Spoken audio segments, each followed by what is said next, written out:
मतदार केंद्रावरील दृश्य मराठी निबंध। मतदान केंद्र हे लोकशाहीचे प्रत्यक्ष मंदिर आहे। हे एक असे स्थान आहे जिथे प्रत्येक नागरिकाला आवाज उठवण्याची, देशाच्या भवितव्याचा अंश ठरवण्याची संधी मिळते। मतदानाच्या दिवशी मतदान केंद्रावरचे वातावरण एका विशेष उत्साहाचे, गंभीरतेचे आणि आदराने भरलेले असते। हे दृश्य प्रत्येकाच्या मनात देशभक्तीची भावना जागरूक करते। मतदान केंद्र सहसा शाळा, महाविद्यालय किंवा इतर सार्वजनिक इमारतीत बनवले जाते। मतदानाच्या दिवशी केवळ स्वच्छता, सुव्यवस्था आणि सुरक्षतेची विशेष व्यवस्था केलेली असते। मतदान केंद्राजवळ पोलिसांची तैनाती असते। मतदान केंद्राच्या आत मतदानासाठी आवश्यक असलेली सर्व सामग्री, मतपत्रिका, मतपेट्या, अक्षरांच्या मोठ्या अक्षरात लिहिलेले सूचना इत्यादी ठेवलेली असतात। मतदान केंद्रावर सकाळपासूनच नागरिकांची ओढ पडते। यावेळी सर्व वयोगटातील, सर्व जमातीतील लोक दिसतात। तरुण, वृद्ध, स्त्रिया अशा सर्वांना समान संधी मिळते। सर्वांच्या चेहऱ्यावर एक गंभीरता दिसते। प्रत्येक जण आपले मतदान हे एक महत्त्वाचे कर्तव्य मानून ते पार पाडत असतो। मतदान केंद्रात प्रवेश केल्यावर मतदाराची ओळख तपासली जाते। नंतर त्याला मतपत्रिका दिली जाते। मतदार नंतर मतदान कोठडीत जाऊन गुप्तपणे आपले मत नोंदवितो। मतदान पत्रिका मतपेटीत टाकल्यानंतर मतदाराच्या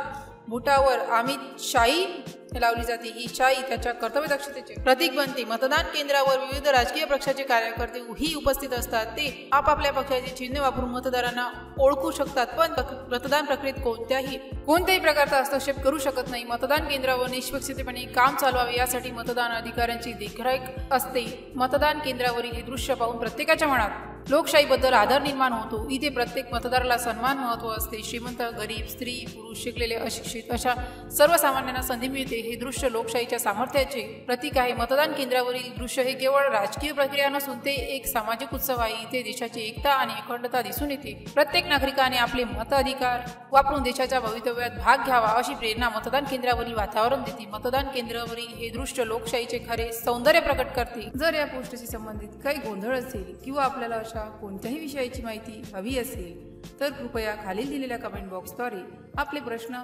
आम्हाला विचारू शकता। या पोस्टशी संबंधित आणखीन काही प्रश्न असतील आपण आम्हाला ते देखील सांगू शकता की आम्ही त्या समस्या नक्की सोडवू।